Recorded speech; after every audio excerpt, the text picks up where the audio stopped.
नमस्कार साथियों, online video classes की इस सीरीज में आज अपन इंडियन पॉलिटिकल सिस्टम के भारत में संवैधानिक विकास के परिप्रेक्ष्य में भारत सरकार अधिनियम 1919 का अध्ययन करेंगे। भारत सरकार अधिनियम 1919। सर्वप्रथम हम इस अधिनियम या एक्ट की पृष्ठभूमि देखते हैं। ब्रिटिश पार्लियामेंट द्वारा 1919 में जो भारत सरकार अधिनियम पारित किया गया, उसकी रिपोर्ट उस समय भारत सचिव लॉर्ड मॉन्टेग्यू तथा गवर्नर जनरल एवं वाइसराय लॉर्ड चेम्सफोर्ड द्वारा तैयार की गई थी। अतः इस एक्ट या अधिनियम को मॉन्टेग्यू चेम्सफोर्ड सुधार भी कहा जाता है। इसके बाद देखते हैं कि ऐसी कौन सी परिस्थितियां थी, ऐसे कौन से कारण थे जिससे ब्रिटिश पार्लियामेंट को 1919 का अधिनियम लाना पड़ा। 1909 में जो भारत परिषद अधिनियम आता है, उस अधिनियम से भारत में एक सांप्रदायिक या पृथक निर्वाचन प्रणाली की शुरुआत होती है और उस शुरुआत से भारतीयों में असंतोष पैदा होता है। साथ ही ब्रिटिश सरकार की फूट डालो और राज करो की नीति चरितार्थ होती है, जो नीति बाद में 38 वर्ष बाद में देश विभाजन का कारण बन जाती है। तो ऐसी स्थिति में 1907 के कांग्रेस के जो फूट होती है, यानी सूरत अधिवेशन के बाद जब कांग्रेस दो भागों में विभाजित हो जाती है, उग्रपंथी नेताओं को जेल में डाल दिया जाता है। तो ऐसी परिस्थितियों में जब 1909 का एक्ट आता है, फिर इससे उदारवादी भी ज़्यादा संतुष्ट नहीं होते हैं। तो ब्रिटिश सरकार इस भारतीय असंतोष को दूर करने के लिए 1911 में दिल्ली में दरबार आयोजित होता है। गवर्नर जनरल एवं वाइसराय लॉर्ड हॉर्डिंग दिल्ली दरबार के अंदर ब्रिटेन के सम्राट आते हैं और सम्राट पर उस समय क्रांतिकारी गतिविधियां ज़्यादा हावी हो जाती है। उस बम फेंका जाता है। दिल्ली का अधिवेशन होता है, उसके अंदर 1905 में लॉर्ड कर्जन द्वारा विभाजित बंगाल को वापस एक करने की घोषणा कर दी जाती है, अर्थात बंग को ब्रिटिश सरकार वापस ले लेती है और उसके साथ ही भारत की राजधानी कलकत्ता से दिल्ली अपनाने की घोषणा की जाती है। 1912 में दिल्ली राजधानी बनती है। उसके बाद महत्वपूर्ण समस्या सेकंड जो उभर कर आती है वो है 1914 में प्रथम विश्व युद्ध आरंभ हो गया था और इस विश्व युद्ध में इंग्लैंड को भारत का सहयोग लेना था। उसके बाद में 1916 में कांग्रेस और मुस्लिम लीग में लखनऊ कांग्रेस के अधिवेशन में एक समझौता हो जाता है, दोनों में एकता स्थापित हो जाती है। उग्रपंथी एवं उदारपंथी दोनों एक हो जाते हैं और उसके साथ ही श्रीमती एनी बेसेंट तथा लोकमान्य बाल गंगाधर तिलक द्वारा जो गृह शासन की मांग को लेकर जो होम रूल आंदोलन चलाया जाता है, तो ऐसी परिस्थितियों में युद्ध की पृष्ठभूमि होती है और पृष्ठभूमि में ब्रिटिश सचिव जो भारत सचिव था लॉर्ड मॉन्टेग्यू, उसको 20 अगस्त 1917 को यह घोषणा करना पड़ती है कि ब्रिटिश सम्राट एवं ब्रिटिश शासन की यह इच्छा है कि भारत में कर्मिक रूप से स्वशासन स्थापित किया जाएगा। तो इस प्रकार की ये परिस्थितियां बनती है और इन परिस्थितियों के परिप्रेक्ष्य में 1919 का अधिनियम लाया जाता है। अधिनियम प्रावधान 1919 के भारत सरकार अधिनियम के जो प्रमुख प्रावधान या विशेषताएं हैं, उसमें अपन ये देखेंगे कि पहली बार इस संविधान के अंदर या सुधार या एक्ट के अंदर एक प्रस्तावना है।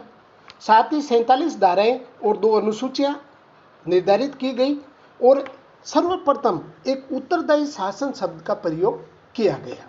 इसके प्रावधानों में भारत परिषद के सदस्यों की संख्या 15 से घटाकर 12 कर दी गई। आपको ये ध्यान होगा कि 1858 के भारत परिषद जो अधिनियम था, उसके मार्फत एक भारत सचिव और उसके साथ ही उसकी 15 सदस्यों की परिषद इंग्लैंड में निर्धारित की गई थी।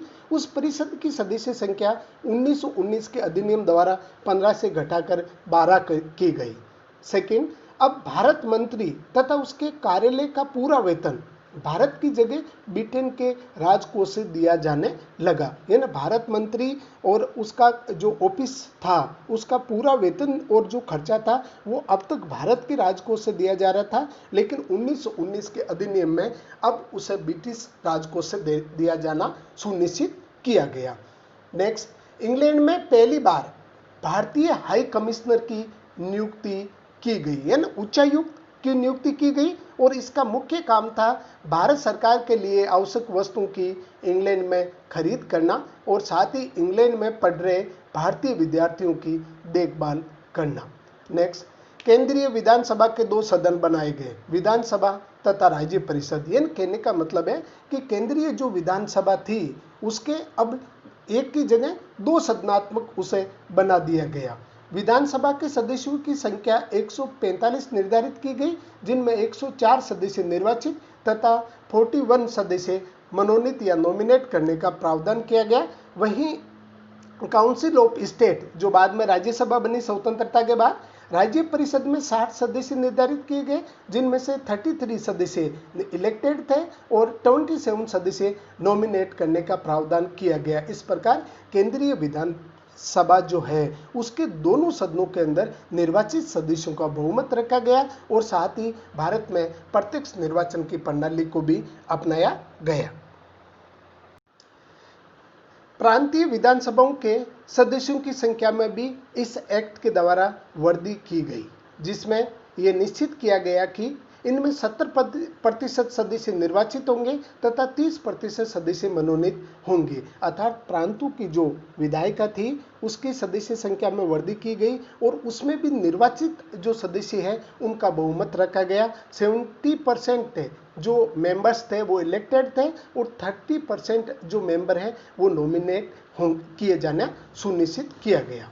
इस एक्ट का सबसे प्रमुख प्रावधान प्रांतों में द्वैध या दोहरा शासन की व्यवस्था लागू करना था। इसके अनुसार प्रांत के प्रशासन के जो विषय है उन्हें 2 भागों में बांट दिया गया और अलग अलग व्यक्तियों को सौंपा गया। अर्थात प्रांत का प्रमुख गवर्नर होता था और साथ ही प्रांतों के अंदर जो मंत्री परिषद है उसे 2 भागों में विभाजित कर दिया।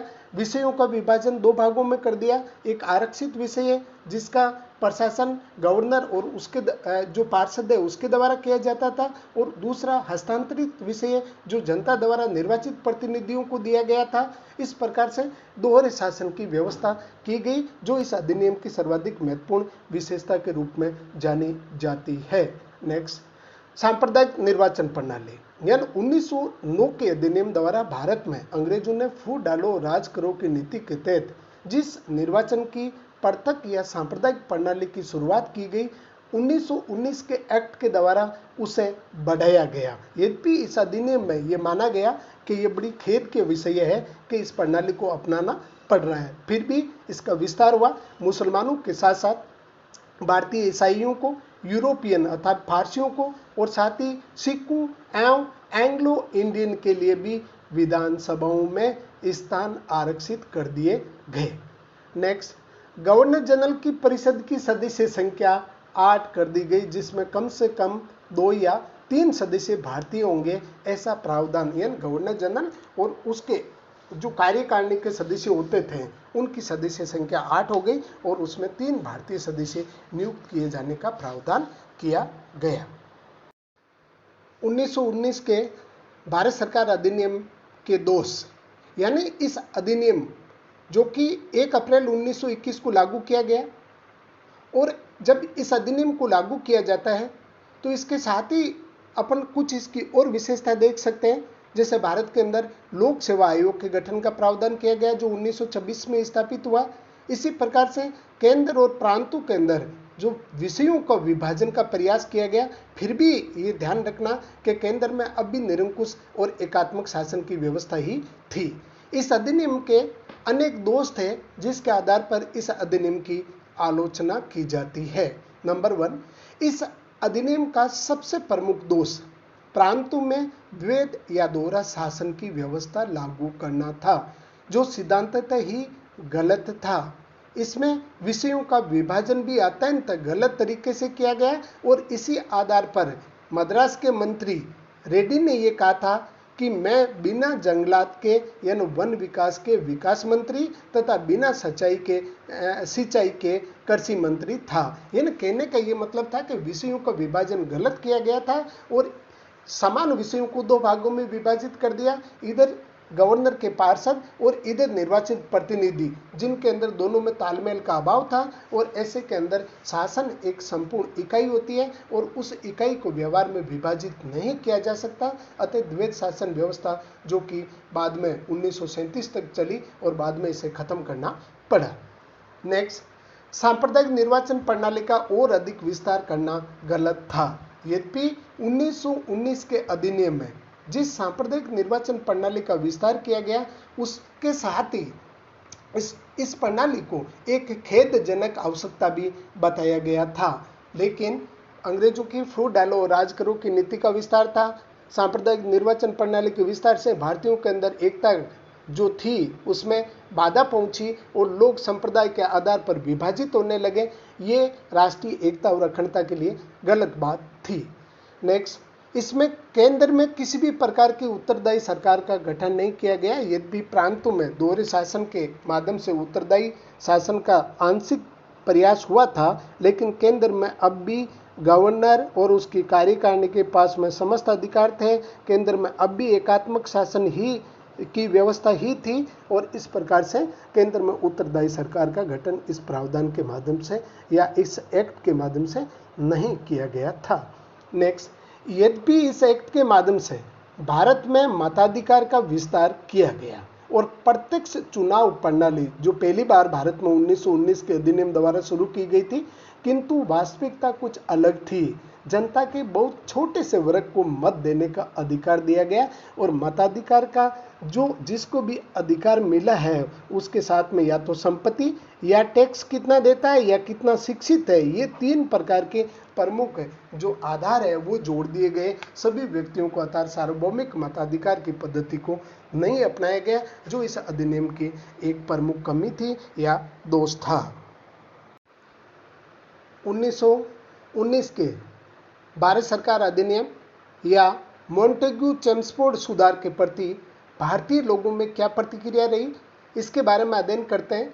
नंबर 1, भारतीय राष्ट्रीय कांग्रेस ने इस एक्ट को या सुधार को निराशाजनक तथा असंतोषप्रद सुधार की संज्ञा दी।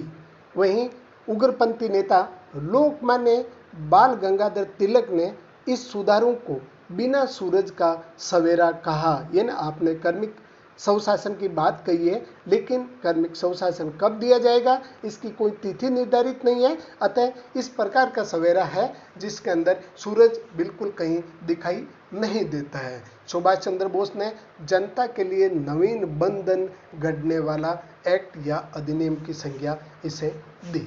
उपयुक्त आलोचना और कमियों के बावजूद भी ये कहा जा सकता है कि 1919 के भारत सरकार अधिनियम का भारत के संवैधानिक विकास में विशेष महत्व है, क्योंकि इस एक्ट में या सुधार में पहली बार भारत में प्रत्यक्ष निर्वाचन प्रणाली की शुरुआत के साथ साथ प्रांतों में आंशिक उत्तरदायी सरकार का गठन किया गया और यही बातें संवैधानिक विकास क्रम में आगे चलकर 1935 के अधिनियम में प्रांतों में पूर्णतः स्वायत्ता के नाम से शुरू होती है। इस प्रकार से भारत के संवैधानिक विकास में इस अधिनियम का विशेष महत्व भी है।